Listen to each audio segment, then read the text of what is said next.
hari ini untuk kegiatan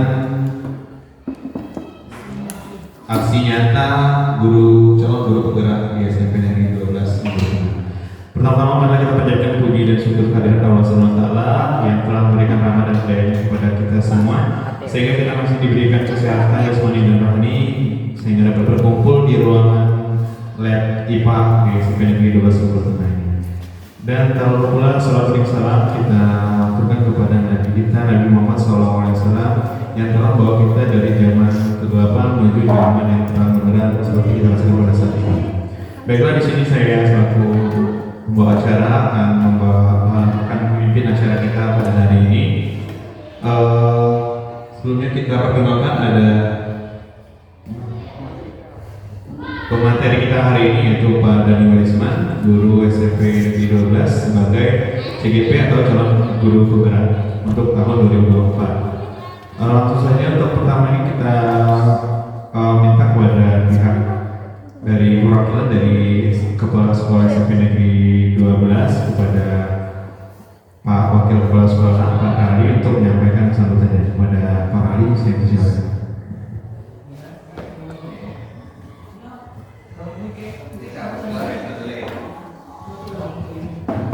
Assalamualaikum warahmatullahi wabarakatuh.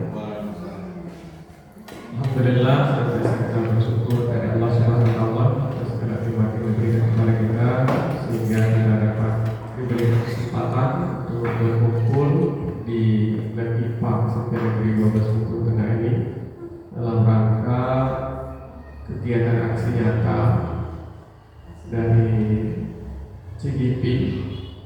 Dalam hal ini di SMP 12 salah satu rekan kita yaitu Pak Dhani Warisman yang di dalam proses CGP, dan pada kesempatan ini dengan adanya kegiatan CGP ini kita nanti sama-sama mendengarkan pemaparan dari Pak Dhani Warisman tentang budaya positif di lingkungan sekolah.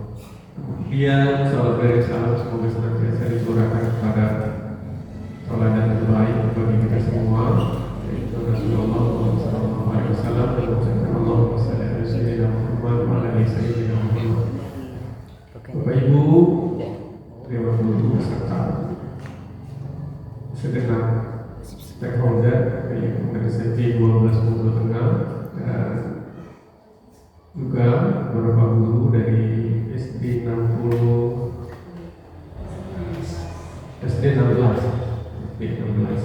di Bengkulu Tengah.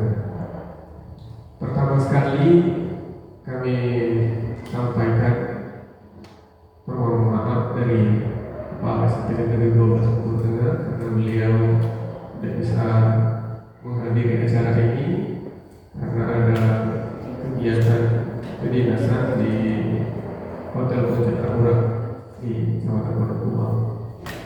Berikutnya kami sampaikan terima kasih kepada Bapak Ibu sekalian yang sudah berkenan untuk hadir di acara destinasi yang dilaksanakan di SMP 12 Bengkulu Tengah ini. Moga-moga kehadiran kita ini membawa kebaikan bagi kita semua, dan nantinya apa-apa yang disampaikan oleh pemateri ini dapat menjadi tambahan pengetahuan bagi kita dan dapat kita terapkan di dalam pengelolaan sekolah kita masing-masing untuk selanjutnya, terutama di SMP Negeri 12 Bengkulu Tengah. Berikutnya, terima kasih kami ucapkan juga kepada CGP dari SMP 12 Bengkulu Tengah, Pak Dhani, yang dengan kesertaannya di dalam program calon guru penggerak ini, selain pengembangan kompetensi secara individu, tetapi dengan diikutinya program guru penggerak oleh salah satu guru kita, ini juga kita mendapatkan imbas pengetahuan dan kompetensi yang diharapkan juga terbentuk di dalam komunitas kita di SMP Negeri 12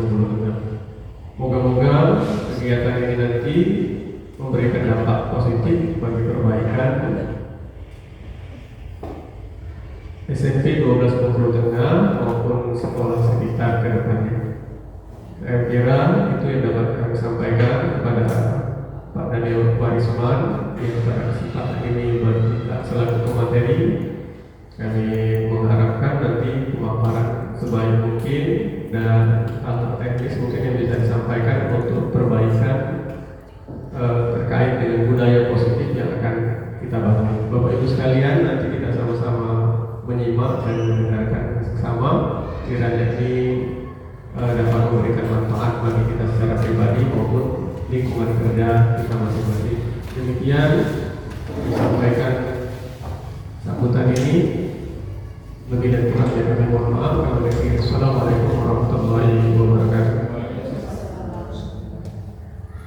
Baiklah, terima kasih kepada Pak Raffi selaku program dari SPTK 12. Selanjutnya adalah materi terkait diseminasi budaya positif yang akan disampaikan oleh Pak Daniel Warisman. Kepada Pak Daniel Warisman, saya persilakan.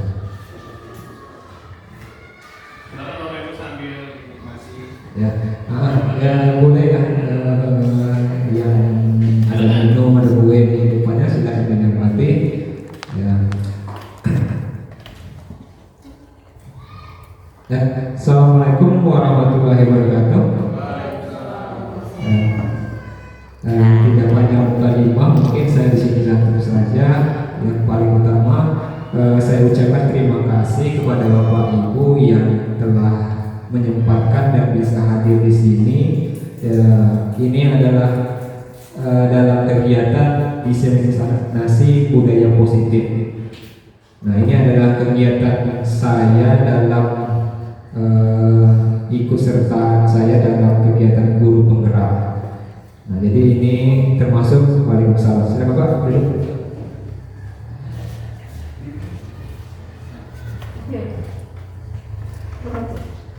Nah, jadi ini adalah tindak lanjut berupa aksi nyata dari kegiatan guru penggerak. Nah, jadi untuk hari ini itu kita materinya adalah tentang budaya positif. Nah, ini yang saya dapatkan dari program guru penggerak. Nah, kita langsung ya Bapak Ibu untuk ke tahap selanjutnya. Nah, di sini ada pertama ice breaking. Nah, biar kita diawali kegiatan ini kita melakukan ice breaking biar enggak ya mungkin ada yang habis ngajar capek ya. Kita buka dulu dengan ice breaking. Mohon Bapak Ibu ya berdiri dulu sebentar. Berdiri dulu ya, sebentar ya. Nah, jadi ini bentuknya seperti ini. Jadi kalau ada saya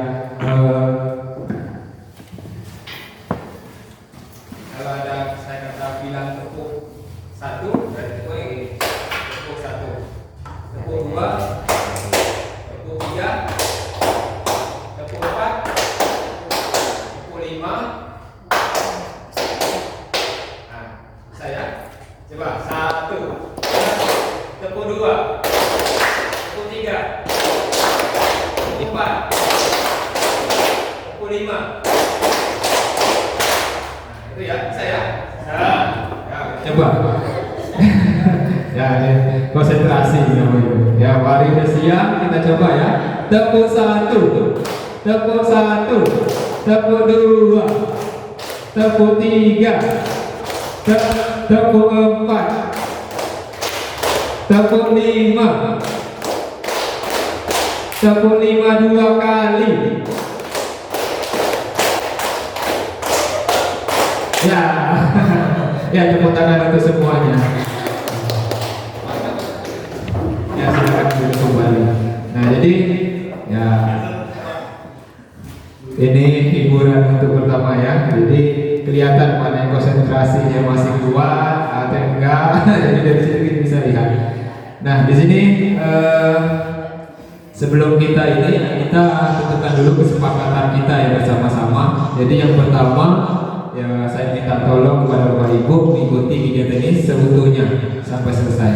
Jadi saya mohon ini. Yang kedua, minta izin jika keluar kelas. Ya, jadi kegiatan ini kita biasakan untuk ya untuk izin atau selebihnya. Yang ketiga, ya berbicara jika diizinkan. Jadi nanti kalau diizinkan berbicara silakan berbicara, atau mau bertanya nanti sudah waktunya bertanya. Nah, saling menghargai ketika kita atau teman kita memberikan pendapat. Nanti ini mungkin ada pendapat yang mungkin akan dikeluarkan dari kita semua, mungkin ya kita hargai pendapat itu. Nah, baik, di sini langsung ya. Ini ada pernyataan Ki Hajar Dewantara menyatakan itu, kita ambil kata-kata Ki Hajar Dewantara, kita ambil contoh perbandingan dengan hidup tumbuh-tumbuhan seorang petani yang menanam padi. Nah dia, jadi tidak, seorang petani itu ya tidak hanya menuntut tumbuhnya padi. Nah maksudnya seperti ini. Jadi petani itu ya hanya menuntut ya kalau padi itu ya tidak akan berubah menjadi jagung. Nah jadi seorang petani itu ya hanya menuntut tumbuhnya padi. Nah itu dengan cara memperbaiki kondisi tanah yang bisa dilakukan oleh petani, memelihara tanaman padi, sudah itu memberi pupuk dan air, membasmi ulat dan jamur yang mengganggu hidupnya tanaman padi. Nah ini jadi dari kutipan dari Ki Hajar Dewantara ini, dalam hakikatnya petani itu sama dengan kita, kewajiban kita sebagai guru. Nah ya guru ya hanya cuma batas menuntut. Ya kita ketahui hanya batas harus cuma menuntut. Kalau kayak petani tadi, padi dia hanya petani itu hanya bisa menuntut tumbuhnya padi dari dia mungkin selai menjadi banyak. Nah seperti itu juga kita sebagai pendidik, kita hanya menuntut anak-anak kita itu ya biar dia menjadi orang yang berhasil nanti ke depannya. Nah jadi dengan cara ya banyaklah kita memberikan, ya salah satunya ini kan memperbaiki kondisi tanah, itu sama dengan mungkin memperbaiki kondisi lingkungan sekolah begitu. Sudah itu memelihara pendidiknya murid-murid kita, dan itu memberikan pupuk, memberikan ilmu, pemahaman. Nah jadi itu hampir sama, dan itu membasmi ulat. Nah ini ya termasuk misalkan pengaruh-pengaruh yang buruk yang ada di luar atau tentang teknologi. Nah itu sama juga kita lakukan terhadap siswa. Nah jadi ini kutipan yang pertama yang Ki Hajar Dewantara itu menyatakan bahwa kita itu sama dengan seorang petani yang menuntut tumbuhnya padi. Nah kalau kita pendidik itu adalah menuntut seorang menuntut ya murid kita. Nah jadi itu selanjutnya. Nah sekolah ya kita, tempat lingkungan sekolah kita ini diibaratkan sebagai tanah, tempat bercocok tanam, sehingga guru harus mengusahakan sekolah jadi lingkungan yang menyenangkan, menjaga dan melindungi murid dari hal-hal yang tidak baik. Dengan demikian nanti ya akan terbentuknya karakter murid itu tumbuh dengan baik juga. Nah jadi pertama itu sebenarnya kita harus menciptakan dulu lingkungan hidup kita, lingkungan belajar kita itu apakah sudah baik lingkungan di sekolah kita, apakah belum. Nah dari situ akan menentukan terbentuknya karakter-karakter murid yang ada di sekolah kita. Nah kita seorang guru ya memiliki tanggung jawab dalam menciptakan suatu lingkungan positif di sekolah. Nah ini agar tujuannya kita sebagai warga sekolah nih, warga ya, jadi guru, TU, kepala sekolah, penjaga sekolah itu termasuk warga. Nah kita harus saling mendukung, saling belajar, saling bekerja sama, sehingga terciptanya kebiasaan-kebiasaan baik dari kebiasaan baik. Dari kebiasaan baik tersebut akan tumbuh menjadi karakter-karakter baik bagi warga sekolah, dan akhirnya karakter-karakter tersebut, dari kebiasaan-kebiasaan baik tersebut akan membentuk sebuah budaya positif. Nah, jadi itu. Nah, apa pentingnya menciptakan suasana positif di lingkungan sekolah kita kira-kira, Bapak Ibu? Tadi suasananya kalau sudah menyenangkan, sudah bersih, kira-kira terhadap siswa gimana? Apa beriak? Gak boleh, silakan. Jadi apa pentingnya menciptakan suasana positif di lingkungan Anda? Mungkin bisa lebih semangat atau lebih fokus dalam proses pembelajaran. Nah, ya, jadi itu ya. Jadi kalau terciptanya suasana positif, ya akan lebih fokus anak-anak kita. Misalnya pertama, mungkin kebersihan saja, bersihan di kelas. Kalau kelas itu bersih, mungkin guru datang juga sudah jawab, udah enak, wah kelas bersih. Pemandangan mungkin di dinding dengan poster-poster yang bagus, nggak ada coret-coretan. Itu kan sudah dampak awal untuk terciptanya budaya positif atau suasana yang menyenangkan atau enak. Nah sudah itu ya tadi, kalau kita pembawaan kita sebagai guru mungkin sudah enak dengan murid, nah jelas suasana di kelas itu pasti menyenangkan. Nah sudah itu yang selanjutnya ini ada pertanyaan.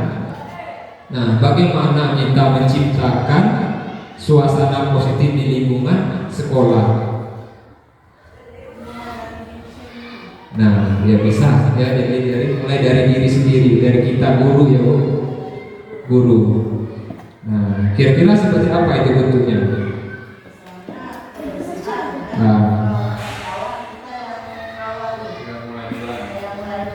Nah, ya jadi itu salah satu tindakan yang mungkin bisa kita lakukan ya Bu.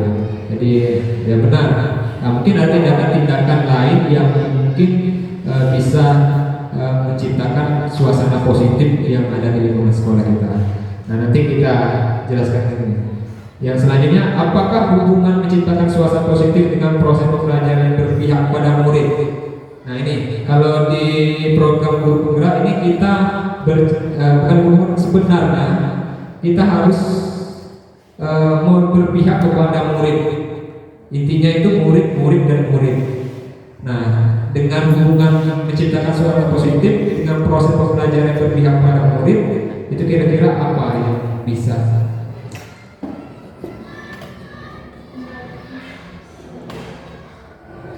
Ya Bu?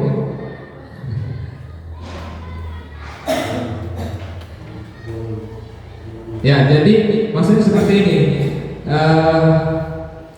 Kita itu berpihak dengan murid itu masih seperti ini. Jadi kita mengutamakan mengedepankan itu semua itu kepada murid. Nah, dengan menciptakan suasana yang positif, ya pastilah kita sudah membuat ya keberpihakan kita kepada murid itu. Nah, jadi seperti ini. Ya, yang selanjutnya. Nah, ini yang kita tanyakan. Bagaimana suasana positif saat ini di sekolah kita? Apakah sudah baik?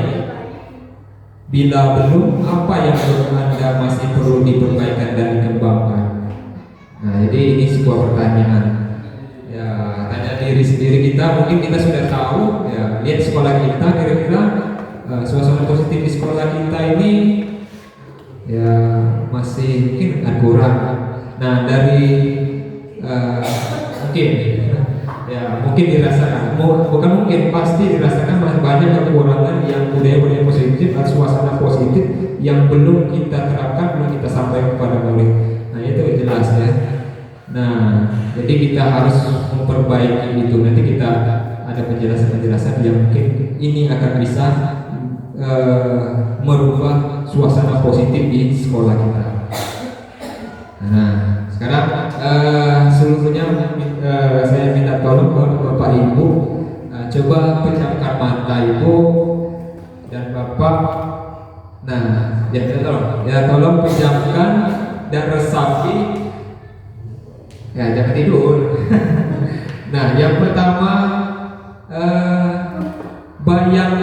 sekolah impian kita itu seperti apa? Nah, ya impian ya dipejamkan mata, dibayangkan sekolah impian itu kayak mana sih yang seenaknya, semampu yang paling ideal menurut kita. Nah, sudah itu suasana sekolahnya itu di mana, Bapak Ibu? Oh, kayak gitu ya misalnya. Nah, itu sikap gurunya gimana? Nah, itu tutur kata gurunya harusnya seperti itu. Nah, itu bagaimana guru bersikap kepada murid-muridnya? Oh, saya harusnya kayak misalkan ya ramah dengan murid misalkan. Sudah itu sikap muridnya nih. Nah, kan kalau kita biasanya murid kita itu ya kalau kita ketahui di sini ya bandel-bandel. Nah, bagaimana sikap murid yang seharusnya kita rasakan? Oh, yang namanya saat pas ketemu sama kita dia salam, sopan santun. Nah, seperti itu kan enak. Yaitu mereka saling berinteraksi, sama-sama mereka melakukan interaksi yang baik, tidak ada pembulian ya, atau kayak sistemnya membuat temannya itu teraniaya ya bullying ya. Nah, sudah itu sebagai di sini ya mungkin kebetulan kepala sekolah nanti tidak ada, dia sebagai pemimpin sekolah itu bagaimana terhadap sekolah. Nah ya, nah jadi yang dibayangkan ya kita harapkan sekolah itu seperti apa ya. Lanjut. Nah, ini di materi kita yaitu budaya positif. Nah, budaya positif itu di sekolah merupakan pembiasaan ya Bapak Ibu. Pembiasaan yang hal-hal yang baik mencakup sikap atau perilaku maupun tutur kata oleh seluruh warga sekolah. Nah, budaya positif itu ini pengertiannya. Jadi pembiasaan yang baik yang dilakukan ya, berupa sikap, perilaku, tutur kata yang dilakukan oleh seluruh warga sekolah. Warga sekolah itu ya murid tadi ya, murid, guru, tenaga pendidiknya, penjaga sekolah. Nah itu. Nah, contoh budaya positif ini mungkin yang pernah saya foto ini ya, mungkin ada mungkin kebiasaan-kebiasaan lain yang bisa dilakukan. Mungkin ini masih kurang sih menurut saya, tapi ini sudah saya lakukan. Nah ini ya, jadi bercoba berkolaborasi dengan dalam belajar dengan anak-anak. Jadi anak-anak tuh ya kita biasakan untuk berdiskusi. Jadi dia berkolaborasi sesama temannya. Itu membiasakan mereka dalam tim. Nah ini salah satu kebiasaan yang ini. Yang kedua mungkin bisa ini ada sholat duha. Nah yang sini sekarang nih kayaknya sudah agak berhenti, tapi ini bisa kita terapkan kembali. Ini kebiasaan yang baru. Nah sudah itu, nah membuang sampah, membersihkan, gotong royong. Mungkin di SD juga sering melakukan ini. Itu sudah kebiasaan yang baik. Nah ini harus dipertahankan. Nah, sudah itu, nah ini kolaborasi ini seperti ini sekarang kita ini. Ya ini ada kebiasaan yang baik, kolaborasi positif antar guru. Nah jadi, nah ini ada kegiatan seperti ini. Jadi mungkin secara sambil duduk-duduk aja ada ada masalah tentang anak murid kita pertanyakan, itu termasuk kolaborasi. Jadi kita memecahkan masalah itu termasuk kolaborasi antar guru. Nah di sini ada kebiasaan yang baik. Nah sudah itu mungkin di SD juga ini sudah ada dilakukan senam pagi. Ini termasuk ya kegiatan yang baik. Nah mungkin ada kebiasaan lain ya kayak salam, mungkin bisa diterapkan di sekolah kita atau di SD. Salam pagi, jadi menyambut anak itu di pagi hari. Jadi ya dengan bersalaman ya, pembiasaan seperti itu akan membentuk jiwa-jiwa murid-murid kita itu menjadi murid yang baik, yang sopan. Nah, tapi memang ya kalau kita melakukan hal yang baru itu memang sulit, tapi yakinlah kalau hal itu kita lakukan dengan berusaha berangsur-angsur dan terus menerus, pasti akan ada perubahan dari sikap anak murid kita. Nah itu, jadi kebiasaan baik. Nah tujuan dari pembiasaan ini yaitu membangun budaya-budaya positif di sekolah, sehingga menumbuhkan karakter-karakter anak yang sesuai dengan profil pelajar Pancasila. Jadi dengan melakukan pembiasaan yang baik yang di sekolah, ya kita bisa menumbuhkan budaya positif sehingga membentuk karakter-karakter profil pelajar Pancasila. Ini ada profil Pancasila ini ada 6 dimensi: beriman, bertakwa kepada Tuhan Yang Maha Esa. Nah ini kebenaran global. Di sana ada juga gotong royong, kritis, kreatif ya. Jadi anak itu kreatif, sudah itu bernalar kritis, dia berani mengungkapkan pendapat, ya. Sudah itu mandiri, nah dia nanti akan tumbuh karakter mandiri mereka. Nah ini, jadi ini adalah profil pelajar Pancasila. Nah, mudah-mudahan dengan budaya positif ini timbul kebiasaan disiplin positif yang ada di sini. Nah, dalam konsep-konsep budaya positif itu kita ada 7 yang akan kita jelaskan. Yang pertama, perubahan paradigma pelajar. Yang kedua, disiplin positif. Yang ketiga, motivasi perilaku manusia. Yang keempat, kebutuhan dasar. Yang kelima, positif kontrol, restitusi. Yang keenam, keyakinan kelas. Yang ketujuh, segitiga restitusi. Nah, sini nanti ada materi yang menurut saya ini yang kenal dengan kita. Ada yang kenal sama saya terutama. Nah, jadi nanti ini ya, kita jelaskan satu persatu. Nah, ini perubahan paradigma. Jadi kita paradigma beranggapan bahwa selalu pembelajaran itu berfokusnya kepada guru, ya, selalu berpusatnya kepada guru. Nah, bukan berfokusnya kepada peserta didik. Nah, seharusnya kita harus membiasakan anak-anak itu ya anak yang lebih aktif daripada guru. Ya. Nah, memang sulit untuk membiasakan seperti ini, tapi ya alangkah baiknya kita coba, karena dengan membiasakan seperti itu ya akan timbul sebuah kemandirian, keberanian dari peserta didik untuk ya melakukan atau menyelesaikan materi yang kita sampaikan. Jadi bukan kita yang hanya berceramah terus.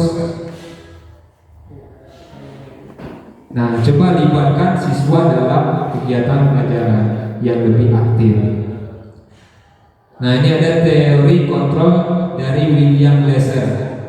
Nah, ini menurut kita selama ini ya Bapak Ibu, ilusi kita itu selama ini guru itu selalu mengontrol murid.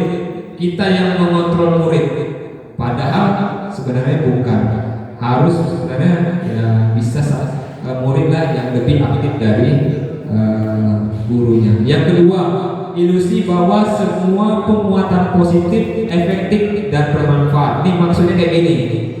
Kita selalu memberikan sebuah penguatan positif. Misalnya kamu ini baik sih, kalau kamu melakukan ini nanti ya kamu akan dapat nilai. Ya, penguatan positifnya seperti itu. Nah, tetapi ini dampaknya tidak akan berjalan secara terus menerus. Karena apa? Ya, tidak ada dari kesadaran dari muridnya, karena ada imbalan dari gurunya tadi. Ya, nah itu ilusinya selama ini. Jadi kita suruh itu karena ada dampak yang akan didapatkan dari murid.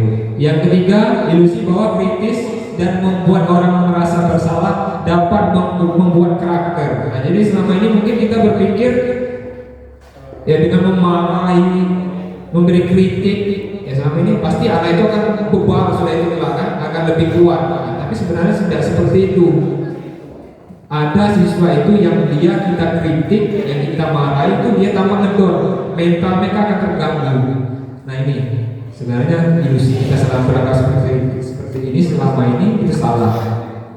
Yang terakhir itu sama dengan ini yang kedua, ilusi bahwa orang dewasa memiliki hak untuk memaksani. Jadi guru itu hanya pacak maksa aja. Jadi kalau tidak ada kesadaran yang ditimbulkan kepada murid. Nah ini ilusi kita selama ini menurut teori William Glasser. Nah setelah itu bagaimana seorang bisa berubah dari paradigma stimulating respon kepada pendekatan dari kontrol. Nah bila kita ingin membuat kemajuan perlahan-lahan sedikit-sedikit ubahlah sikap atau perilaku kita. Namun bila kita ingin memperbaiki cara utama kita, maka kita perlu mengubah kerangka acuan. Ubahlah bagaimana Anda melihat dunia, bagaimana Anda berpikir tentang manusia. Ubahlah paradigma Anda, skema pemahaman dan penjelasan aspek tertentu tentang realitas. Nah ini ya. Nah ini, jadi yang selama ini kita di posisi stimulus respon ya, bukan di teori kontrol. Nah selama ini paradigma kita kebutuhan itu sama, padahal ya kebutuhan orang itu siswa itu berbeda-beda, tidak sama. Jadi yang kedua, semua orang melihat yang hal sama, ini sama yang tadi. Nah kita yang ketiga kita mencoba mengubah orang agar berpandang sama dengan kita. Nah, tidak bisa seperti itu. Ya kita harus berusaha memahami pandangan orang lain tentang dunia. Itu orang lain bisa mengontrol, tapi tidak ya. Hanya Anda yang bisa mengontrol diri Anda sendiri. Nah, jadi itu ya dan yang lain-lain. Nah, secara umum disiplin positif yaitu suatu pendekatan untuk menerapkan disiplin dari dalam diri Anda tanpa hukuman dan hadiah. Ini kebanyakan kita ini pasti suatu pekerjaan Anda itu pasti diiming-iming ada hukuman, kalau enggak ada hadiahnya. Nah, di sini yang harus dibenahi. Disiplin positif perlu diterapkan baik dalam lingkungan sekolah, keluarga ini bisa juga ya diterapkan. Dengan menerapkan keluarga, dengan menerapkan disiplin positif diharapkan tindakan kekerasan dapat dihindari. Nah ini disiplin positif berasal dari yaitu artinya belajar mengacu pada disiplin diri yang memiliki tanggung jawab terhadap apa yang dilakukan berdasarkan nilai-nilai yang diyakini.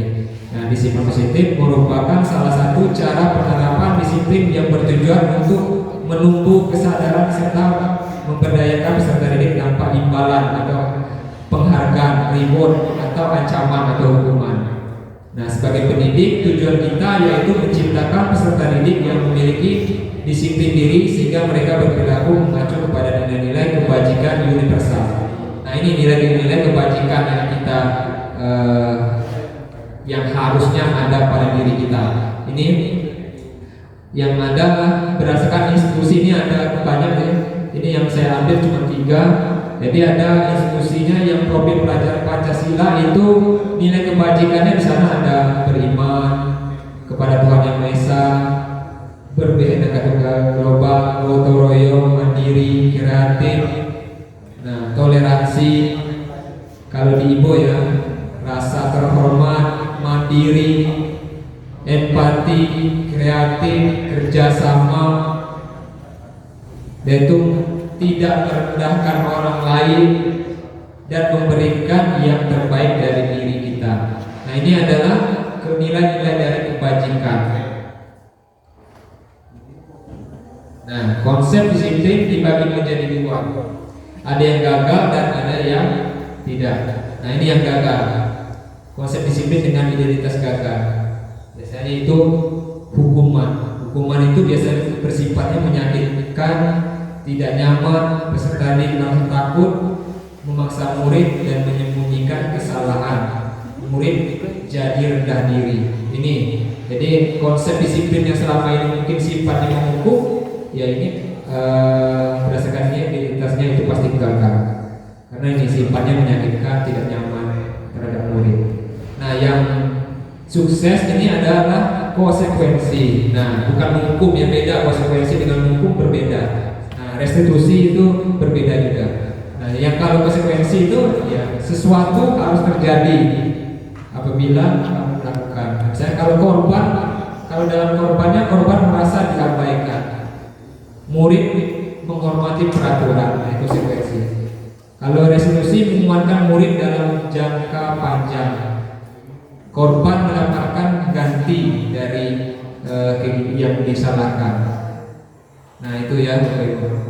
Nah ini contoh kasus murid yang sering terlambat ke sekolah misalkan nih. Nah kalau hukuman itu betulnya kayak gini contohnya. Guru mengatakan kamu terlambat hari ini, kamu bersih WC. Nah, ini termasuk menghukum. Nah guru marah di sana menjadi anak takut. Nah kalau konsekuensi contohnya guru memberikan konsekuensi Pak untuk murid yang terlambat dengan menambahkan jam pelajaran 10 menit sebelum istirahat. Ini untuk misalkan dia terlambat mengumpulkan tugas. Nah konsekuensinya kamu harus menyelesaikan tugas itu hari ini. Jadi ditambah 10 menit istirahat, kamu nggak usah istirahat. Jadi kamu mengerjakan tugas itu termasuk konsekuensi. Nah kalau sebenarnya yang bagus itu restitusi. Nah ini guru menanyakan keyakinan kelas dan dirinya dan mencari solusi dari permasalahan yang dia buat. Nah guru terbuka dan murid menghargai dirinya.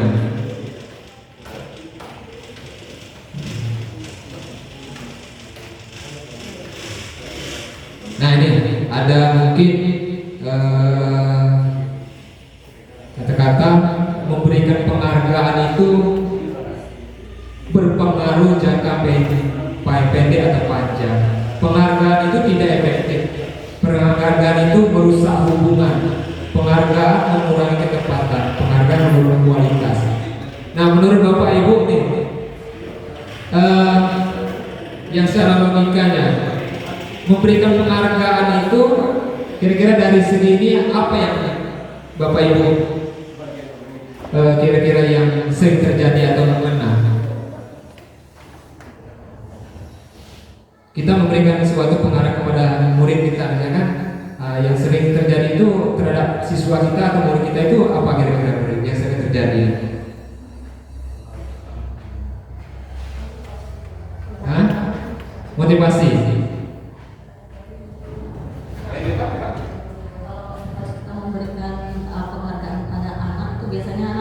Semakin semangat dan tambah termotivasi lagi untuk teman-teman yang lainnya. Jadi kalau dari Bu Epa itu ya kalau memberikan penghargaan. Tapi kalau yang lain ada? Ini ada penghargaan merusak hubungan. Benar nggak kira-kira?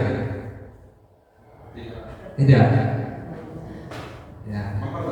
Memperbaiki hubungan bisa jadi ya. Kalau penghargaan itu tidak efektif kira-kira efektif. Nah, itu mengurangi kualitas kadang-kadang. Tidak juga. Makin bagus. Nah, jadi kita jawab ya. Jadi penghargaan itu biasanya hanya berjangka pendek biasanya pengaruhnya. Nah ini ya. Nah karena apa? Setiap anak ingin melakukan sesuatu itu pasti dia ada tujuannya. Oh tapi aku dapat dari guru ini nanti itu. Nah, tetapi dari kita membiasakan memberikan penghargaan itu tidak membuat sebuah kebiasaan yang baik bagi anak sebenarnya, karena di situ ya ada ujung, bukan tujuan yang dia tujuan lebih awal itu bukan karena apa namanya, bukan karena tugas yang dikasihkan, tetapi hadiah tadi. Nah tadi masuk ke yang merusak hubungan. Ini ada juga kategorinya seperti ini. Ada itu pasti seperti itu terjadi. Yang dikasih penghargaan yang itu aja terus. Ada tuh dari teman yang lain, mungkin ada rasa cemburu, pasti ada itu. Ada rasa mungkin marah juga. Nah dari memberikan penghargaan itu ya efeknya ada juga merusak hubungan, merusak kualitas juga. Nah ini ya kita ini kalau yang jangka pendek itu seperti ini. Penghargaan efektif jika kita menginginkan seorang melakukan yang diinginkan jangka pendek. Nah jika kita menggunakan penghargaan lagi, maka orang tersebut akan tergantungan dengan penghargaan yang diberikan, maka akan kehilangan motivasi dalam dirinya. Jadi ini, ya, jika kita mendapat penghargaan untuk melakukan sesuatu yang baik, maka selain itu kita senantiasa berharap mendapatkan penghargaan tersebut lagi. Kita pun menjadi tidak menyadari tindakan baik yang akan kita lakukan. Kadang-kadang dia mau mendapatkan hadiah tadi, dia menggunakan berbagai cara supaya mungkin caranya negatif, tidak fair play yang mau saya kan, tidak ya apa? Tidak adil, tidak jujur gitu. Jadi dia menggunakan cara untuk mendapatkan itu. Karena dia tidak melihat lagi, tidak menitik beratkan pada tindakan baik. Nah ini. Yang kedua, penghargaan itu tidak efektif. Nah, suatu penghargaan adalah suatu benda atau peristiwa yang diinginkan, yang dibuat dengan persyaratan. Nah, hanya jika Anda melakukan hal ini, maka Anda akan mendapatkan penghargaan yang diinginkan. Nah ini kata-katanya. Nah, jadi kalau mau melakukan ya harus dapat. Jadi kan tidak efektif sebenarnya. Tidak ada kesadaran dalam diri anak tersebut untuk melakukannya sendiri. Karena itu tadi dia ada tolak ukurnya, ada hadiah. Nah, yang selanjutnya anak merusak hubungan. Nah, ketika seorang diberikan penghargaan atau dipuji di depan orang banyak, maka yang lain akan merasa iri. Pasti ada yang salah satu anak itu merasa iri, pasti ada. Nah,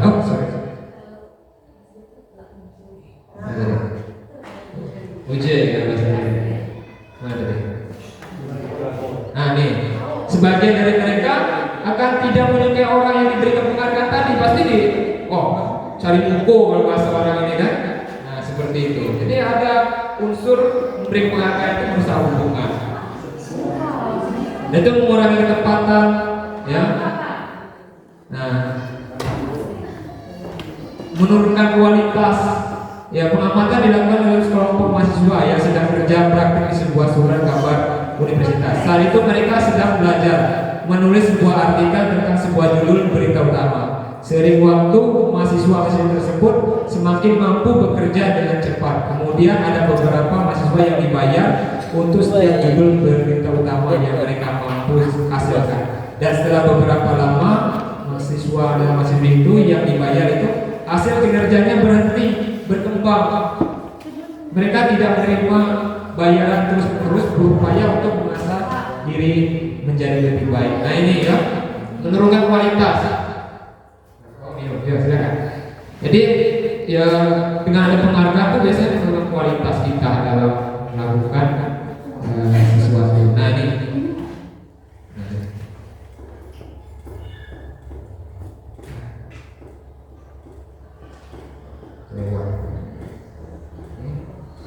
Ya sambil minum ya Bapak Ibu, ya makan boleh Bapak.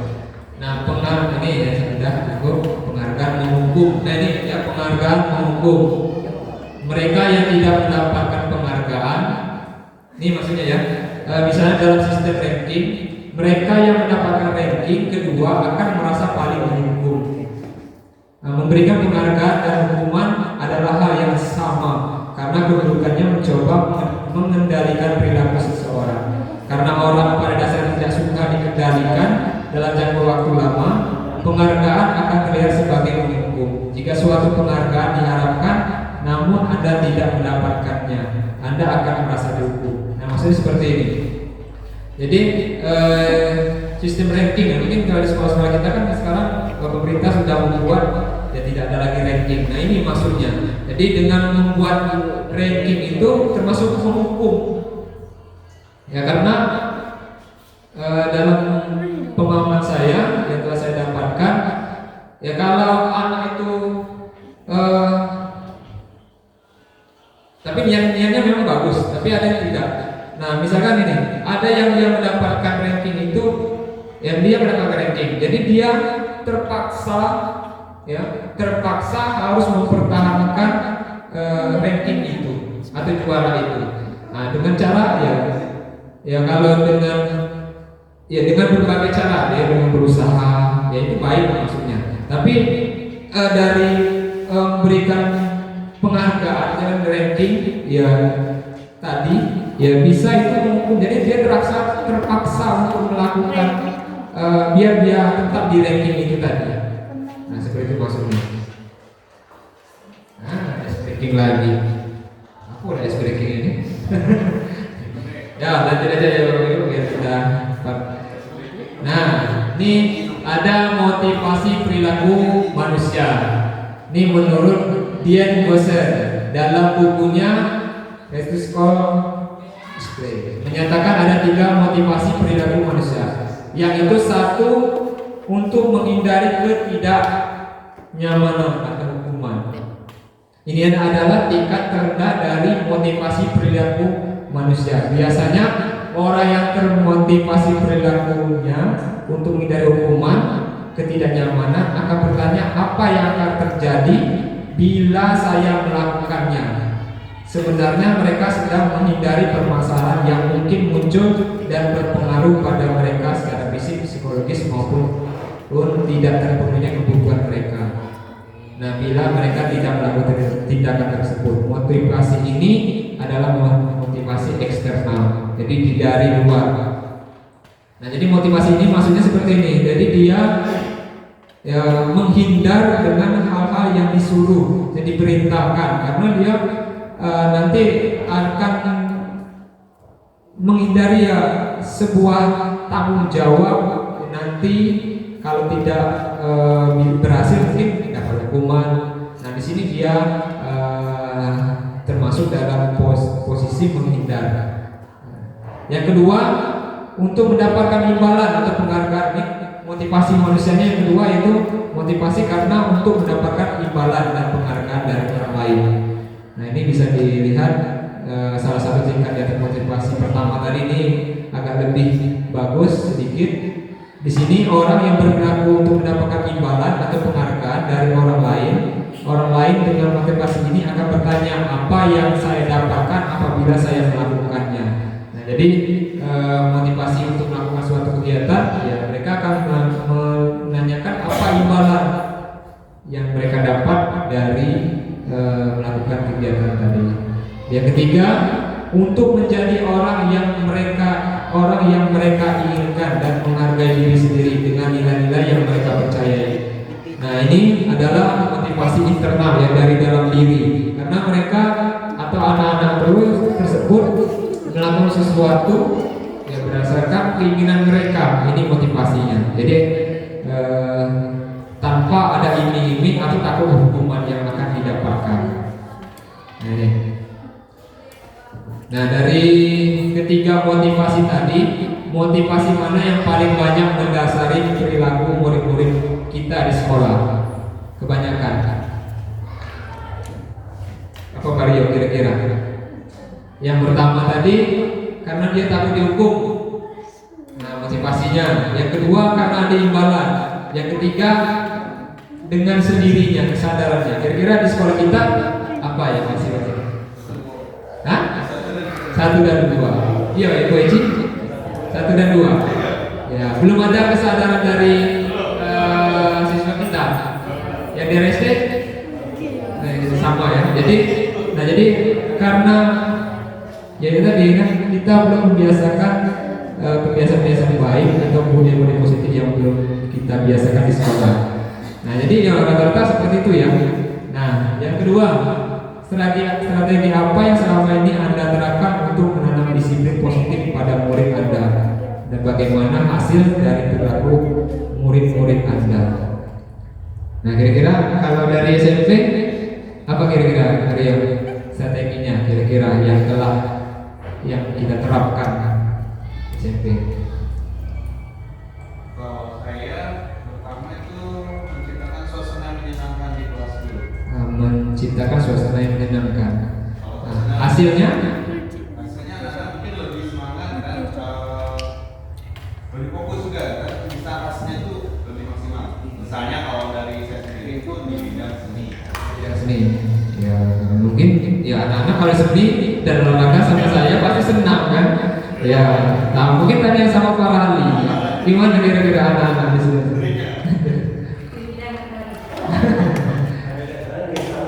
Kalau pelajaran itu kan intinya dimanapun masalah itu bukan di materi pelajaran, masalah itu intinya anak-anak senang nggak dengan guru. Ya.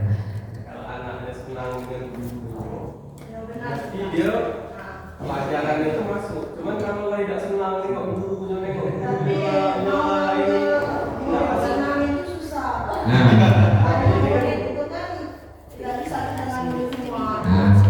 Nah, jadi itu ya. Tantangannya berarti di gurunya ya, berarti yang gurunya harus bisa menciptakan suasana yang menyenangkan. Jadi anak itu biar senang ke kita dulu. Nah, jadi itu termasuk nanti ada materi kita ini posisi kontrol sebagai guru. Nah, nanti kita akan tahu posisi kita itu di mana. Nah, jadi itu ya dari Pak Rawi. Terima kasih Pak Rawi. Nah, ini sudah itu nilai-nilai kebajikan apa yang Anda berusaha tanamkan pada nilai-nilai pada murid-murid Anda di kelas dan sekolah. Nah, ini nilai kebajikan. Ya kayak tadi ya, toleransi, kerjasama, bergotong royong itu semua nilai-nilai kebajikan itu. Ya, nah kita tanamkan di siswa kita. Nah, percaya diri, ya kebiasaan maju ke depan, apa ya? Itu kan percaya diri. Nah, itu sudahkah kita tanamkan dengan anak-anak kita? Nah, biar dia berani. Nah, jadi ya kita sudah itu. Nah, ini ada ke apa dia? Jadi banyaklah malunya anak-anak ini kan. Nah, jadi itu termasuk nilai kebajikan Pak Rio. Kalau kita membiasakan anak itu ya, coba presentasi ke depan itu sudah membiasakan nilai kebajikan yang baik.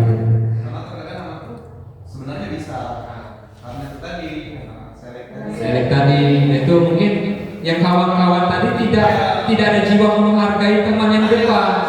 Nah, itu. jiwa kawan-kawannya masih lebih ke apa membuli ya. Membuli ya, mengolok-olok. Nah, itu jadi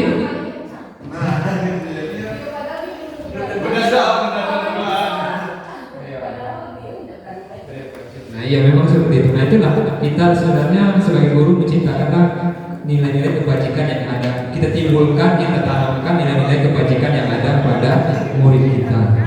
Nah, ini kebutuhan dasar manusia. Itu segala sesuatu yang dilakukan untuk mendapatkan apa yang diinginkan. Seluruh tindakan yang kita lakukan memiliki tujuan tertentu.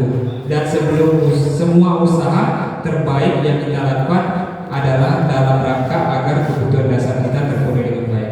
Nah, ini jadi 5 kebutuhan dasar manusia. Jadi manusia itu ada 5 kebutuhan yang harus mereka penuhi.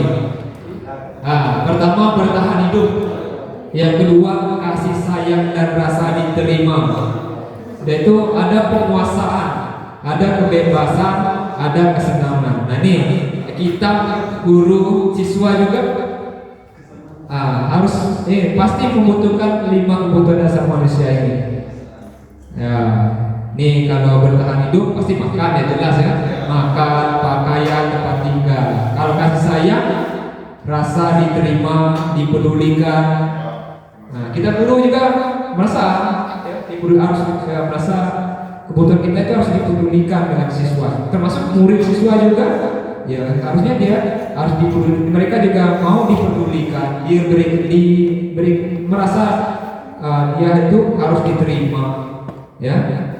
Nah, yang itu yang selanjutnya penguasaan, harga diri. Nah, jadi kadang-kadang tuh ya kita ya guru ya harga diri guru ya harus lebih tinggi pada murid, kadang-kadang kan seperti itu. Nah, harga diri murid juga harus dipikirkan.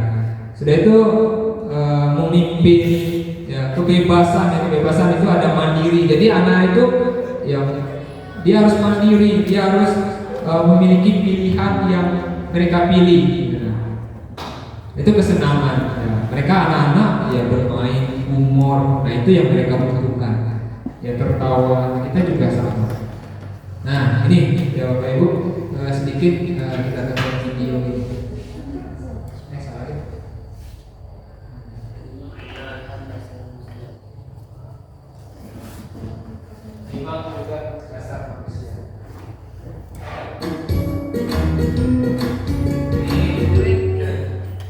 Salam dan bahagia Ibu dan Bapak guru hebat.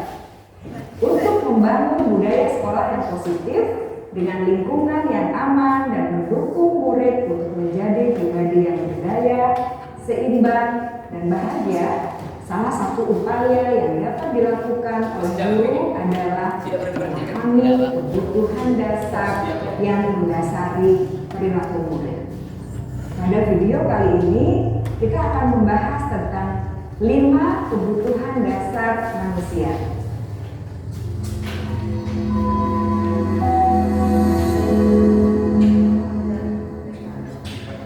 Ki Hajar Dewantara dalam salah satu kutipannya menyatakan, kita ambil contoh perbandingannya dengan hidup tumbuh-tumbuhan. Seorang petani dalam hakikatnya sama kewajibannya dengan seorang pendidik yang menanam padi bersama. Hanya dapat menuntun tumbuhan padi.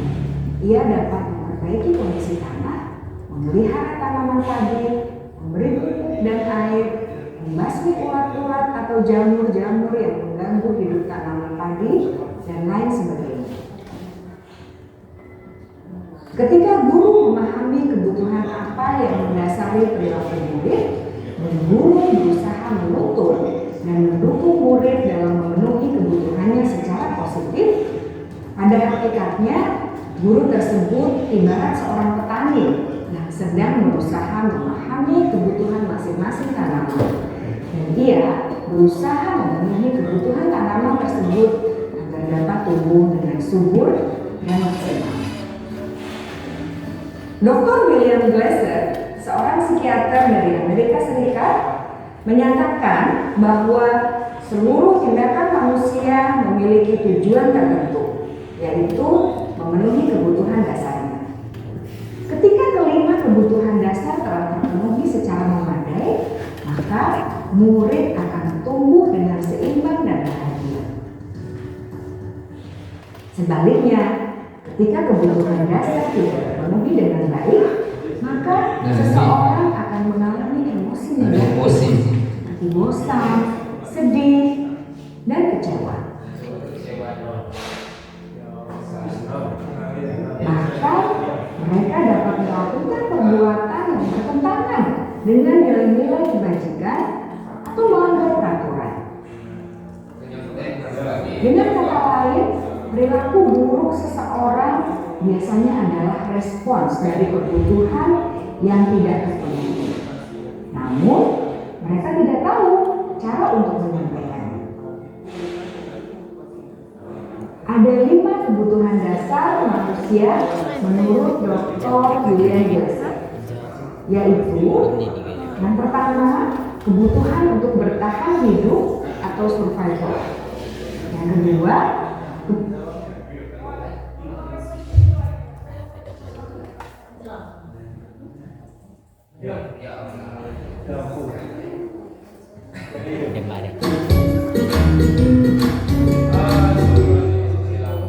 salam dan bahagia Ibu dan Bapak guru hebat.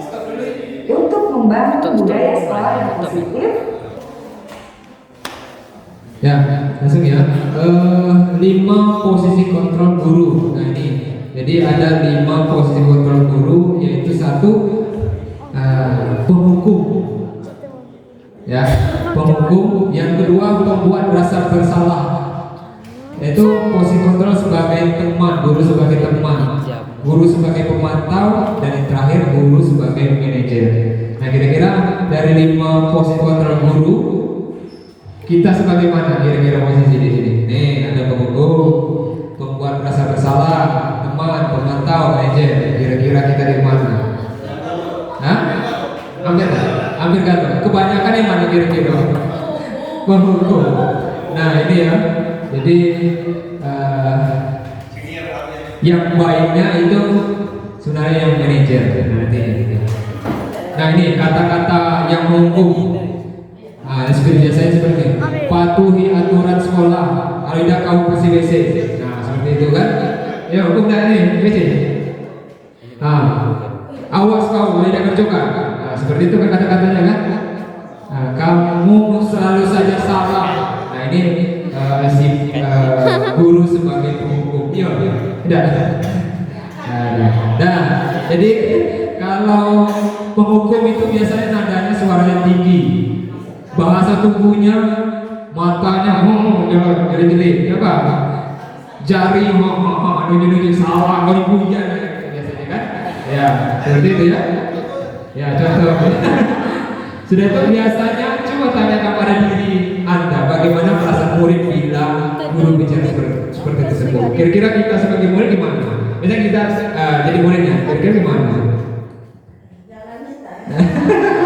Nah, jadi kemungkinan murid marah ya, kemungkinan marah, dendam. Nah, sudah itu mungkin pas baliknya kalau dia tidak bisa kempesi motor bapak misalkan, mungkin kan seperti itu. Nah, yang kedua, membuat rasa bersalah. Ini kata-katanya, biasanya seperti ini. Berapa kali ibu harus memberitahu kamu, ibu kecewa sama kamu. Nah, seperti itu membuat rasa bersalah kepada murid kita. Ibu sangat kecewa sekali dengan kamu. Nah, ke anak kita juga seperti itu. Anak di rumah nih misalkan. Gimana coba kalau orang tua kamu tahu kamu berbuat begini? Berapa kali bapak harus memberitahu kamu? Nah, ini adalah kata-kata pembuat rasa bersalah, ya. Nah, ini biasanya gini. Nada suaranya melemas, halus sedih, tubuhnya merapat kepada anak. Sudah itu hasilnya kalau murid itu biasanya murid akan merasa bersalah. Bersalah telah mengecewakan ibu atau bapak gurunya. Murid akan merasa menjadi orang yang gagal seperti itu. Kalau kita selalu memutarkan kata-kata seperti itu dan tidak sanggup membagikan orang lain. Kadang-kala sikap seperti ini lebih berbahaya daripada sikap menghukum tadi. Kalau menghukum tadi mungkin lama-lama bebal dia baliknya ke ini. Tapi kalau ini baliknya ke emosionalnya. Nah ini sebenarnya yang paling buruk daripada menghukum. Kata-kata seperti itu membuat rasa bersalah.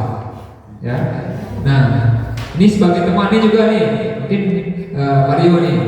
Ayo bantulah bapak demi bapak ya. Nah misalnya mengerjakan nih, tolonglah bapak demi bapak nih. Kamu ini hari ini tolong kerjakan dulu nyapu gitu. Seperti itu kan ini kata-kata seperti itu. Ya sudah, kali ini tidak apa-apa, nanti ibu bantu bereskan. Ayo ingat, bapak lah sering bantu kau. Bisa seperti itu. Atau ibu sudah sering bantu kau, masa saya mau bantu ibu? Nah seperti itu. Ya ini posisi sebagai teman merangkul ya. Nah ini nada-nadanya ya, ramah, akrab dengan anak ini boleh ya. Nah murid akan merasa senang dan akrab nih ya. Murid senang dan akrab, tapi dia hanya maunya disuruh atau diperintah minta tolong sama guru itu aja. Ke guru lain? Nah, tidak. Ini giliran misalkan ibu Eva mau minta tolong, tidak mau dia. Nah, tapi banyak alasannya. Nah, karena itu tadi ya, dia tidak akrab, tidak merasa akrab dengan guru yang lain. Dia hanya akrab kepada guru yang itu aja. Nah, ini posisi kontrol sebagai teman. Ini pemantau. Nah, peraturannya apa? Apa yang telah kamu lakukan? Sanksi atau konsekuensinya apa kalau kamu langgar? Ini biasanya ini pemantau ini biasanya. Nah, ini murid memahami kalau dia melanggar ya konsekuensinya. Ini saya biasanya dan yang harus dijalankan. Nah, kalau kamu dapat baju olahraga, apa konsekuensinya? Usap apa? Beli. Nah, ya kayak itu dia ya. Nah itu pemantau itu. Nah yang terakhir itu adalah manajer. Ini sih tidak ada. Apa yang kita yakini? Nah itu awalnya dia menanyakan kepada muridnya keyakinan apa yang telah dilanggar. Nah, tadi pakai baju olahraga itu keyakinan tidak memakai baju olahraga. Nah ini, setelah itu tanya dulu kenapa. Jadi harus ada aturan karenanya yang ditanya. Jadi tidak menyalahkan. Nah dari sini dilibatkan murid itu memecahkan masalah agar tidak terjadi kembali. Nah ini ya. Nah ya. Nah ini kita lihat video ini seru nih.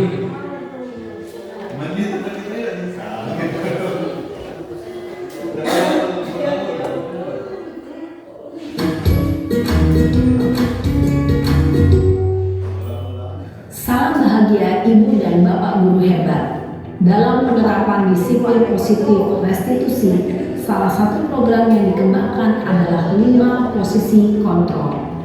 5 posisi kontrol dalam restitusi adalah proses perjalanan seorang pendidik agar dapat mengenali dirinya. Pada video kali ini, kita akan membahas tentang 5 posisi kontrol yang dikembangkan oleh Diane Dawson dan contoh penerapannya.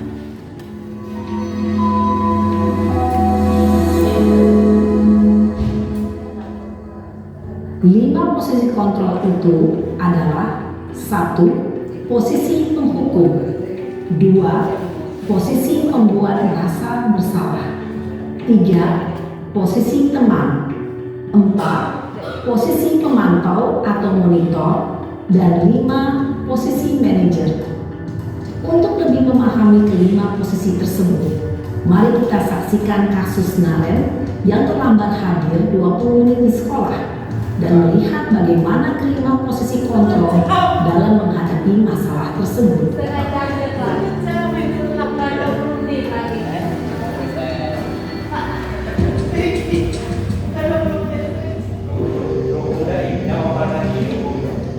Ya, ini ada posisi kontrol penghukum.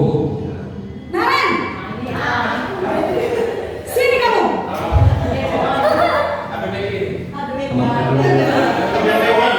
Terlambat.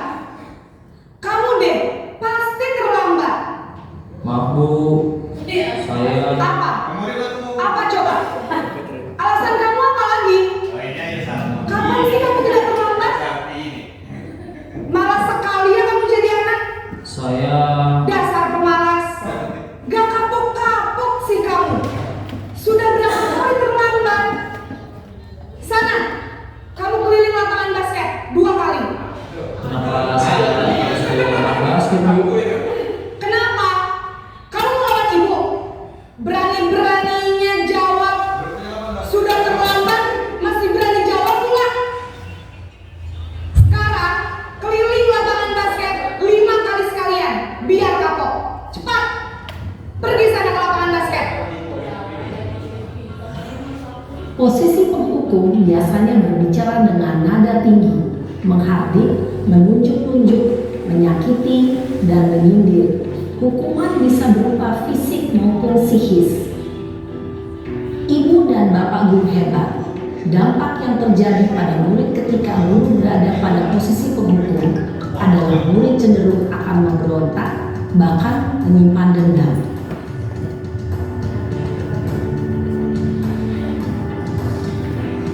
Nah ini yang kedua, posisi membuat merasa bersalah.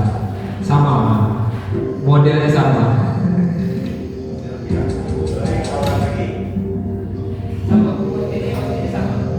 Naren!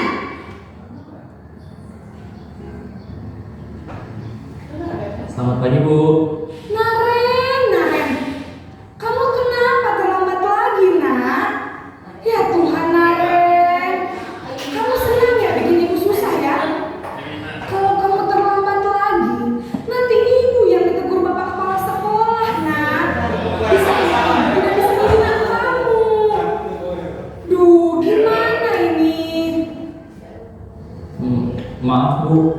Duh Gusti Naren, kamu suka ya kalau ibu ditegur bapak kepala sekolah? Membuat rasa bersalah. Sekarang ibu harus tulis apa ini di buku absen? Ini kamu sudah sering terlambat loh.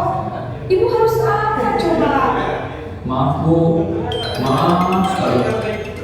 Ya sudah, lain kali jangan bikin ibu susah lagi anak ya. Ibu tidak akan kuat lagi kalau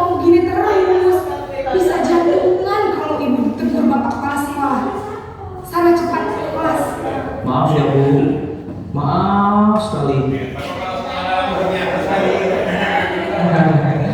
Posisi pembuat rasa bersalah berbicara dengan nada tenang, cenderung lembut, namun kata-kata yang diutarakan membuat murid merasa menjadi orang yang gagal, memandang buruk dirinya sendiri, merasa tidak berharga, dan tidak sanggup membahagiakan orang lain. Ketika guru mengambil posisi pembuat rasa bersalah, murid akan menganggap dirinya yang bersalah dan ia akan menyimpan emosi negatif tersebut di dalam dirinya.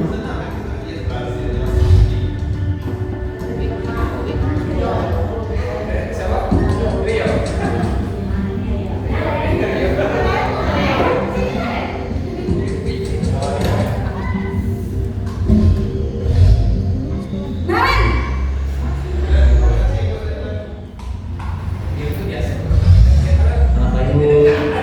Wah, sudah jam berapa ini nak? Selamat pagi ya sayang. Iya Bu, habis ibu saya udah membangunkan saya Bu.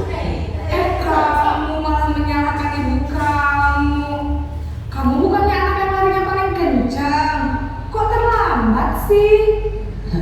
Iya Bu, saya memang terlambat bangun tadi. Jadi biarpun saya lari kencang, tetap gak kekejar Bu. Ya sudah sana, nanti lain kali larinya lebih kencang lagi ya. Biar gak terlambat lagi. Bikin seneng ibu, demi ibu. Bisa kan? Bisa Bu. Demi apa? Ibu beresin urusan absen kamu. Kamu ini ada-ada saja. Dalam posisi tenang, guru berbicara dengan nada suara ramah, akrab, cenderung bersenda gurau untuk menjaga suasana tetap santai. Murid akan merasa senang, aman, dan akrab dengan guru. Identitas yang tercipta adalah identitas sukses atau berhasil.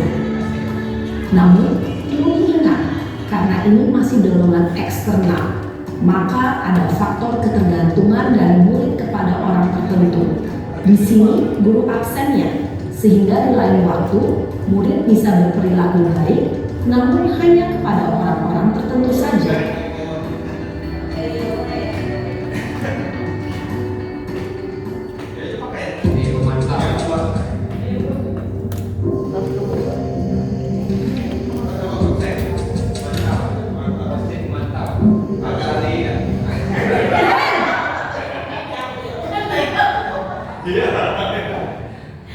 Selamat pagi Bu. Naren, apa peraturan sekolah kita tentang jam berapa kita harus masuk sekolah? Kita harus di sekolah jam 7 Bu. Iya betul, sekarang sudah jam 7.20. Kalian juga tahu konsekuensinya jika terlambat. Maaf Bu, saya harus tinggal kelas pas jam istirahat selama 20 menit. Iya benar, konsekuensinya demikian. Jadi nanti jam 9.30 pas istirahat, kamu harus tinggal di kelas, kerjakan tugas tambahan untuk ketertinggalan kamu, ya? Baik Bu. Posisi memantau mengandalkan penghitungan atau data untuk mengontrol murid. Guru mengarahkan murid berdasarkan peraturan dan konsekuensi. Seorang pemantau menunjukkan bahasa tubuh dan ekspresi wajah yang datar dan cenderung formal.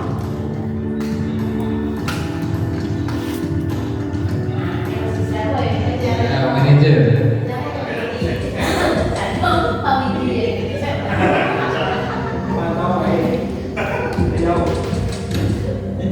Pak Pati.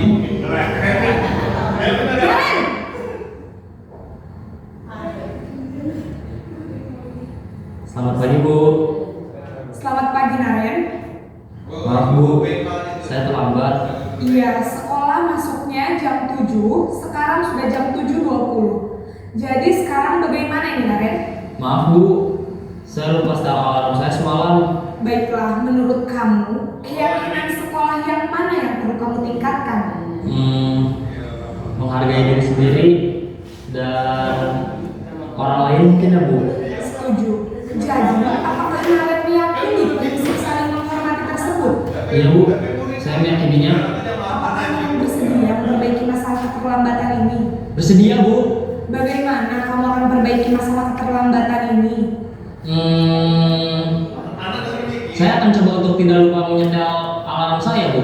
Baik, kalau Naren lupa menyetel alarm di rumah, ada orang yang kira-kira bisa bantu mengingatkan tidak? Ada, Bu. Kakak saya, Kak Emma. Ada lagi selain Kak Emma? Selain Kak Emma, ada ibu saya. Baik, jadi yang mengingatkan Naren adalah Kak Emma dan ibu kamu ya? Kira-kira akan mulai setel alarm kapan nih Naren? Setelah pulang sekolah, akan segera saya lakukan. Baik, jadi Naren akan setel alarm untuk bangun besok pagi dan akan diingatkan oleh kakak dan ibunda Naren ya. Ada lagi yang mungkin perlu dilakukan Naren agar tidak terlambat bangun lagi? Tidak ada, Bu. Baik Naren, terima kasih untuk kerjasama kamu. Sekarang kamu perlu kembali ke kelas untuk belajar. Baik, Bu. Terima kasih.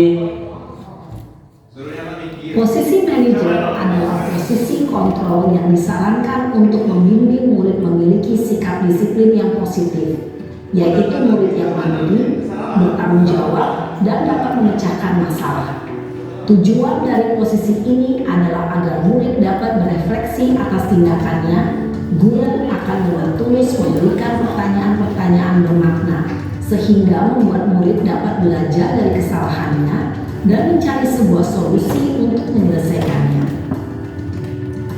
Ibu dan Bapak guru hebat, setelah mengamati adegan kelima posisi kontrol tadi, kira-kira posisi mana yang paling ideal? Posisi mana yang dapat menunjang motivasi intrinsik murid? Ya, tentu posisi manajer. Posisi ini memang posisi ideal yang ingin dituju. Jadi posisi yang paling diidealkan sebagai seorang pendidik itu yang manajer tadi. Ya, memang sulit untuk membiasakan hal seperti ini, tapi ya cobalah untuk mencoba hal-hal yang baru, mungkin ya dengan yang tadi seperti itu, menyelesaikan masalah yang kita hadapi terhadap murid. Ya, jangan selalu mungkin dengan marah, menghukum, nah kayak gitu. Nah, jadi ya biasakanlah hal-hal yang nomor tadi, yang manajer tadi. Nah ini lanjut ke selanjutnya, terakhir keyakinan kelas. Nah ini keyakinan kelas berupa pernyataan universal. Itu keyakinan kelas biasanya dibuat dalam bentuk positif. Keyakinan kelas sebenarnya tidak terlalu banyak hingga mudah diingat dan dipahami oleh semua warga kelas. Keyakinan kelas ini sebaiknya sesuatu yang dapat diterapkan di lingkungan tersebut. Nah ini, jadi kita membuat keyakinan kelas itu sama dengan aturan kelas misalnya, dirubah. Nah bukan aturan tapi keyakinan kelas. Karena kalau sudah menyatakan keyakinan kita, kelas kita, keyakinan kita itu pasti dari dalam diri kita. Yang buat itu ya murid kita, bukan satu orang sebagai pembuat aturan. Dan kalau biasanya kalau aturan itu kan dibuat oleh satu orang, tapi kalau keyakinan kelas ini dibuat oleh secara bersama dengan mengeluarkan pendapat. Nah ini ya contohnya, keyakinan kelas itu lebih fokus pada pengembangan budaya positif. Keyakinan kelas itu lebih cenderung memotivasi dan menginspirasi. Keyakinan kelas itu biasanya diterapkan melalui pemodelan dan penguatan positif. Nah, sedangkan kalau peraturan kelas itu ya lebih berfungsi untuk menetapkan batas-batas. Nah, sedangkan peraturan kelas cenderung lebih menekankan kepada kepatuhan, konsekuensi aturan. Jadi kalau melanggar konsekuensinya apa. Sedangkan peraturan kelas diimplementasikan melalui penerapan aturan dan sanksi ini. Jadi ya sebenarnya boleh kita ya harus sebenarnya kita rubah dari peraturan kelas menjadi keyakinan kelas ini untuk wali kelas. Nah, jadi bisa jalan ceritanya seperti nah ini ya, anak dibuat disuruh membuat apa ya aturan di kelas itu pertama kira-kira tidak boleh terlambat masuk kelas atau tidak membuang sampah. Jadi satu anak-anak, setiap anak itu membuat masing-masing keyakinan kelas yang mereka yakini. Nah ini akan menjadi sebuah nanti dikumpulkan, kita saring yang menurut kita itu baik, ya kita jadikan itu keyakinan kelas kita. Termasuk CABEPA di perpus, keyakinan kelasnya bukan aturan, kita ganti keyakinan kelas. Kalau masuk harus membuat salam. Itu yang kedua, melepas sepatu misalkan. Nah, itu menjaga rak buku. Kalau minjam buku kembalikan lagi ke tempatnya. Nah, itu termasuk keyakinan kelas dan lain-lain. Nah, itu coba kita buat, kita ganti yang selama ini itu aturan. Aturan itu biasanya kita yang buat. Tapi kalau keyakinan kelas itu biasanya anak-anak masing-masing mengeluarkan pendapat mereka. Nah, itu coba mungkin diterapkan di kelas-kelas. Mungkin nanti ada wali kelas di SMP ini, mungkin saya bisa bantu, kita sama-sama membuat bukan aturan tapi keyakinan kelas. Nah, ini langkah-langkahnya berdiskusi, munculkan peraturan-peraturan yang perlu ditaati warga kelas. Pertama kita membuat dulu aturan namanya, tapi setelah itu mengubah peraturan menjadi kalimat-kalimat positif. Setelah itu mencari peraturan tersebut menjadi nilai-nilai kebajikan. Nah, setelah itu berdiskusi mengenai gambaran perilaku yang mencerminkan keyakinan kelas. Jadi selanjutnya berdiskusi mengenai peran seluruh warga sekolah. Yang keenam, meninjau ulang keyakinan kelas dari waktu ke waktu. Nah, kalau sudah terbentuk keyakinan kelas ini yang baik-baik, ya insya Allah di kelas itu akan terbentuklah suasana yang baik juga. Jadi proses pembelajaran kita pasti enak. Nah, ini ya, kembali ke tempat, dilarang mengganggu orang, hadir sekolah 15 menit. Dan tidak boleh tidak hadir apa misalkan begitu, dilarang melakukan kekerasan bergantian atau menunggu giliran, dilarang merokok di ini misalkan. Nah, itu ini yang paling terakhir adalah segitiga restitusi. Nah, ini segitiga restitusi ini adalah teknik pemecahan masalah yang dihadapi. Nah, hampir sama dengan manajer tadi, tapi ini ada 3 poin yang harus dikuasai dalam pemecahan masalah. Jadi yang pertama ada namanya validasi tindakan yang salah. Jadi kita validasi dulu tindakan tadi. Sudah itu menanyakan keyakinan, sudah itu menstabilkan identitas dari setelah kita ini melakukan keyakinan kelas tadi. Nah, ini kalau kata-kata yang menstabilkan identitas itu biasanya kita sering ucapkan, berbuat salah itu wajar. Ya, tidak ada manusia yang sempurna. Ibu atau bapak juga pernah melakukan ini. Nah, ini kata-katanya, ibu atau bapak ibu tidak mau mencari siapa yang salah, tapi ingin mencari solusi dari permasalahan ini. Kamu berhak merasa begitu. Ini kata-kata untuk menstabilkan identitas. Nah, ini validasi tindakan yang salah. Nah, kamu pasti punya alasan. Nah, setelah kita ini tadi ya, setelah menstabilkan identitas, kita stabil itu, kita validasi tindakan yang salah tadi. Itu kamu pasti punya alasan kenapa kamu melakukan salah. Padahal kamu bisa melakukan yang lebih buruk dari ini. Kamu patut bangga karena telah melindungi sesuatu yang penting. Nah, setelah itu menanyakan keyakinan. Apa keyakinan kelas kita? Nilai-nilai apa yang kalian sepakati? Seperti apa gambaran dan kamu ingin jadikan seperti apa? Nah, ini mungkin ini kejadian tadi contoh saya nanti videonya. Ada siswa yang pemecahan masalah dengan segitiga restitusi tadi. Nah, ada siswa yang tidak memakai baju olahraga. Ini coba saya terapkan. Kemarin sudah saya mungkin ini salah satu mencoba, ya belum dicoba ke seluruh anak. Tapi ini kebetulan dapat sampelnya, itu ada anak yang tidak memakai baju olahraga, dan ini coba saya gunakan pemecahan masalah dengan menggunakan segitiga restitusi. Nah, ini kemarin dia nggak pakai baju olahraga, saya panggil.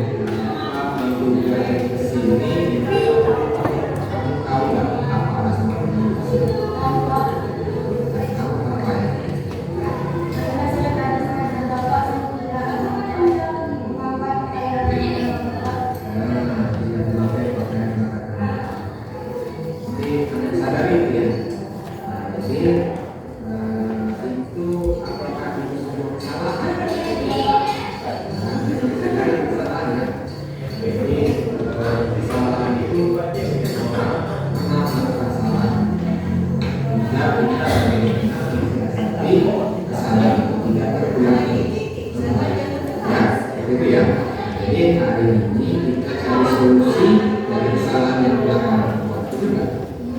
Nah, kamu kalau ada kesalahan tersebut pasti ada alasan.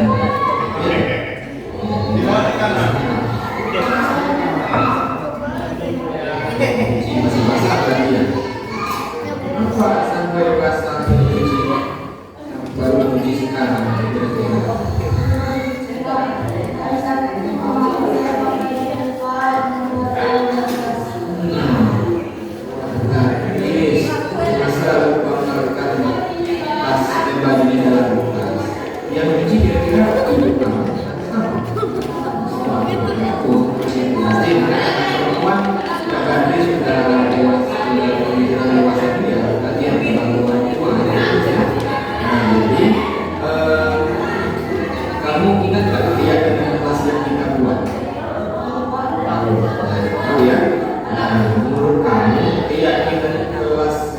Tidak memakai baju olahraga itu masuk keyakinan tidak? Nah, dari tidak memakai pakai baju olahraga itu sudah melanggar keyakinan kita enggak? Jadi itu termasuk melanggar keyakinan kita di kelas ya? Melanggar pakaian seragam olahraga ya? Nah, jadi hal yang lain kira-kira keyakinan apa yang telah kamu langgar dari kamu tidak kamu lakukan? Disiplin.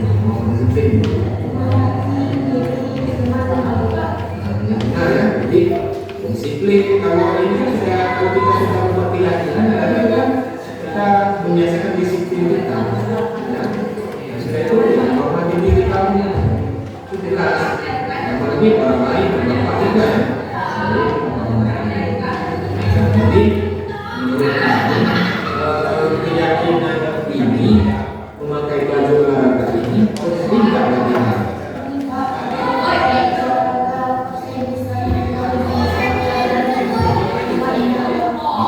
Jadi baju olahraganya, kegiatannya enak ya kalau pakai baju olahraga kita ya.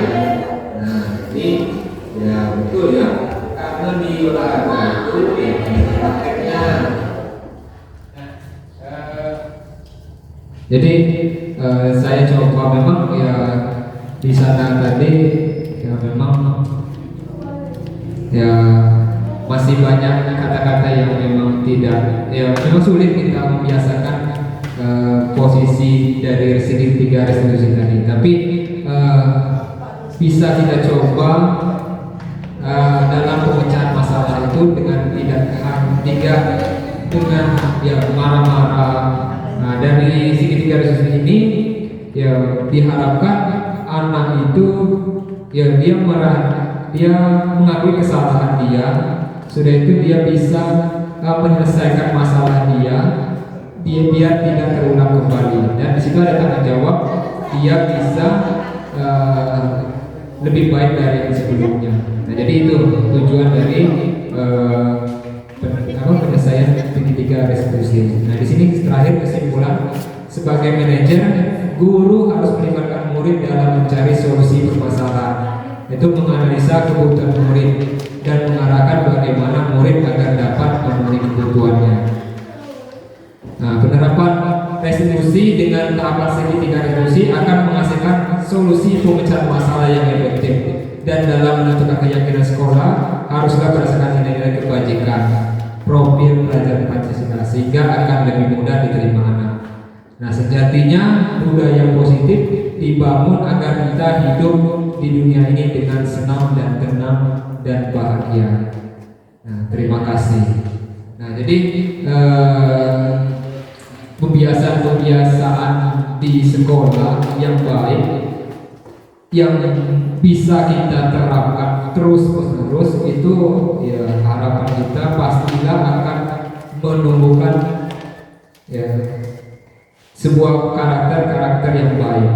Nah, jadi ya boleh kita coba kita laksanakan agar pendidikan di sekolah kita itu ya yang kita impikan tadi, ya anaknya anaknya rajin, data sopan santun, kita guru juga dengan anak sopan santun, sudah lingkungan pembelajaran itu berjalan dengan baik. Nah, itu dilakukan dengan adanya budaya positif yang baik. Nah, mungkin itu saja yang bisa saya sampaikan. Terima kasih. Saya akhiri. Assalamualaikum warahmatullahi wabarakatuh.